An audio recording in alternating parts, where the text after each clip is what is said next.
When I was a kid, my family moved into an old Victorian house. It was the kind of place people call charming to justify how creepy it is. The floors creaked with every step, the windows rattled in the wind, and the attic was a labyrinth of forgotten trunks and cobwebs. One rainy afternoon, while exploring the attic, I found something odd, a door I'd never noticed before. It was small, barely 4 feet high, tucked into the far corner behind some old furniture. The wood was warped and discolored, and the handle was rusted. I tried the handle, but it wouldn't budge. When I asked my parents about it, they said they didn't have a key and that it was probably just a storage space. "Leave it alone," my dad said. But I couldn't stop thinking about that door. What was inside? Why was it locked? Years later, when I was home from college, I decided to find out. Armed with a flashlight and a screwdriver, I climbed into the attic and made my way to the door. It was even smaller than I remembered. The air was thick with dust, and the rain outside made the whole house feel damp. It took some effort, but I managed to pop the lock. The door creaked open, revealing a narrow, dimly lit room. The walls were covered in faded wallpaper, peeling at the edges. In the center of the room was a single chair, its wood splintered and rotting. Scattered across the floor were dozens of old photographs. I picked one up. It was a black and white photo of a woman standing in front of a house. She looked familiar, but I couldn't place her. As I flipped through more photos, I noticed something strange.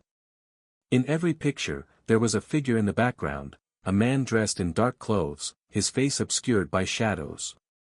He was always watching, his head turned toward the camera. Then I heard it, a faint whisper, like someone calling my name. "Hello?" I said, my voice trembling. The whisper came again, louder this time.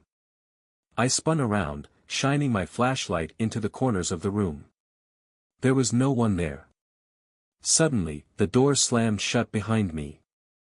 I ran to it, pulling and twisting the handle, but it wouldn't open. The whispering grew louder, overlapping voices that I couldn't understand. My flashlight flickered, and for a brief moment, I saw him, the man from the photographs. He was standing in the corner, his face finally visible. It was blank, featureless, like a mannequin. When the flashlight came back on, he was gone. I don't know how long I was in that room, but when I finally got the door open, the attic was silent.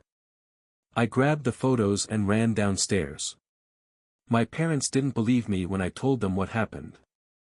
The next day, I went back to the attic, but the door was gone.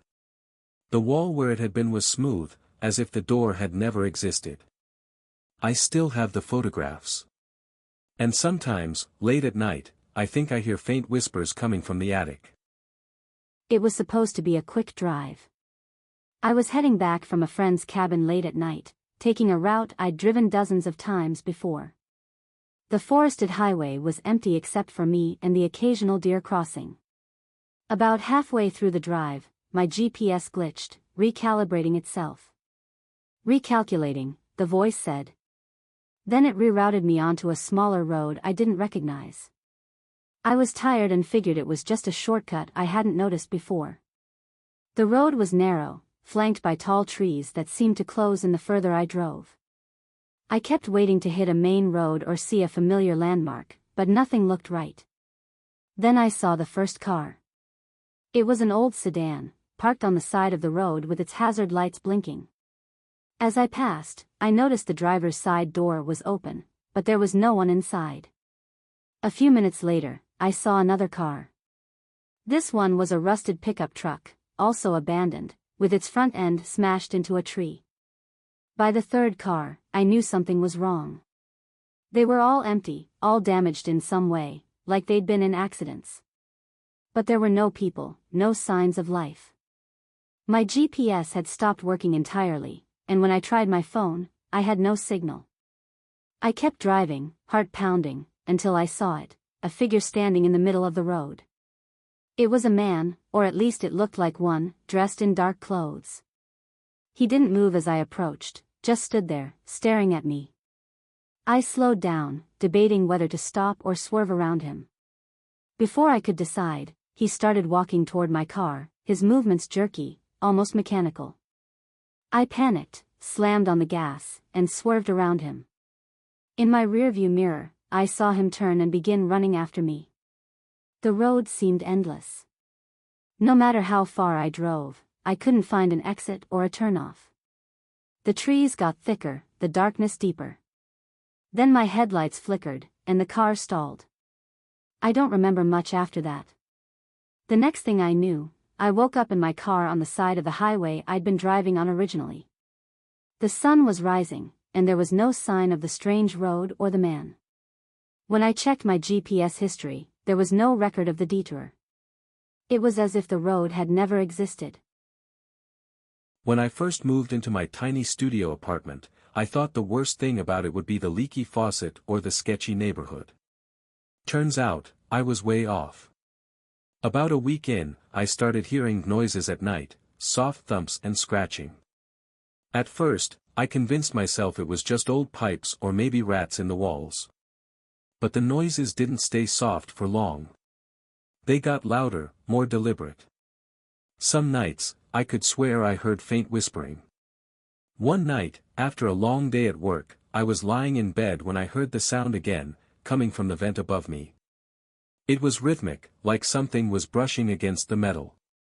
I tried to ignore it, but curiosity got the better of me. Grabbing a flashlight, I climbed onto a chair and aimed the beam into the vent. At first, all I saw was darkness. Then something shifted, just slightly. I froze. Slowly, the light revealed an eye staring back at me. I screamed and fell off the chair, dropping the flashlight. The vent cover rattled, and I heard what sounded like hurried scrambling. My heart was racing as I grabbed my phone and called the landlord. He arrived the next morning, annoyed and skeptical. He climbed up, removed the vent cover, and shone a light inside. "Nothing here," he said flatly. "Probably just a rat." I didn't sleep that night. The sound came again, louder this time, and it seemed to move.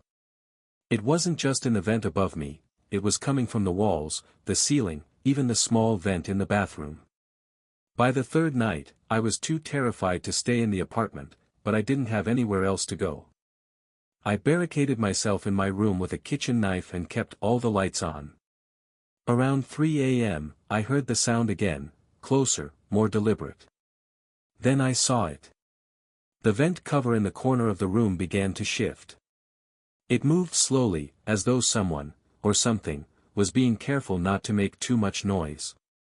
When the cover finally fell to the floor, a pale, emaciated hand emerged, fingers gripping the edge.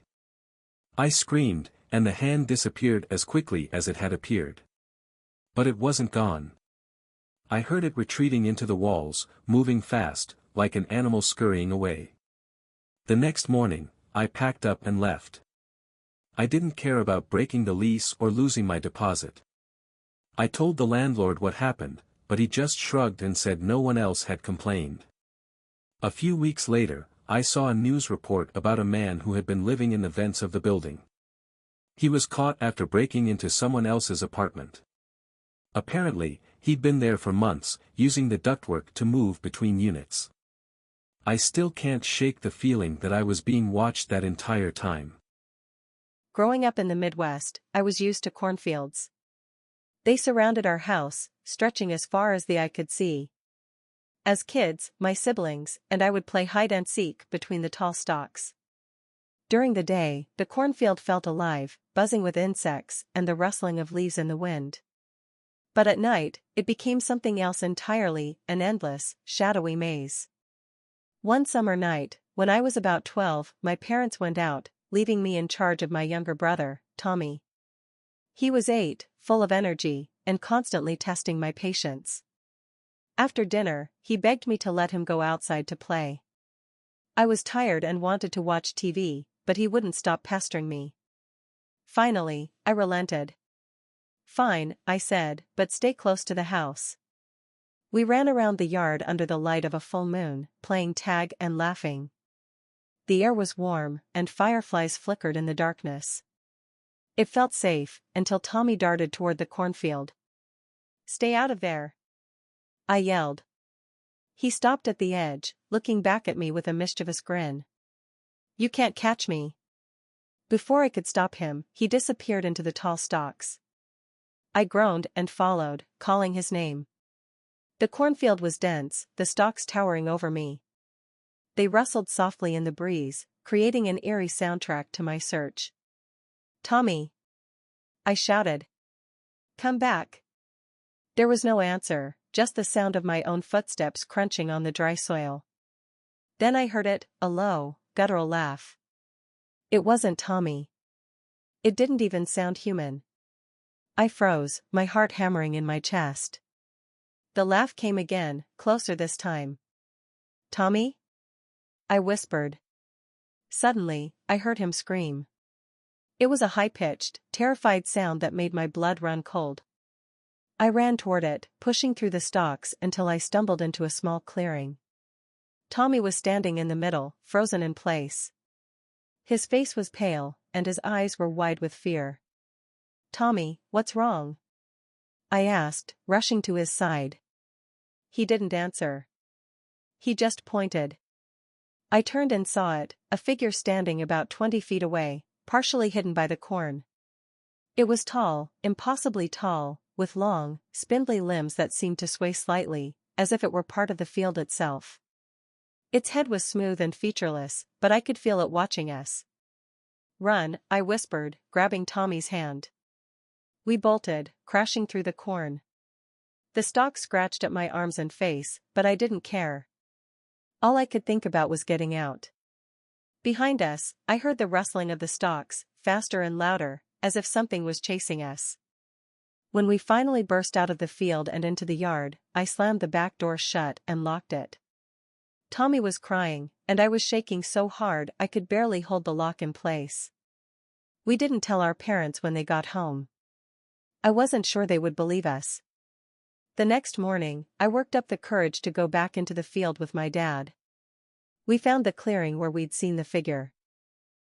The corn was trampled, as if something large had moved through it. In the dirt, there were footprints, huge, inhuman prints, with long, claw-like toes. We never went back into the field after that. Even during the day, it felt wrong, like something was lurking just out of sight, waiting.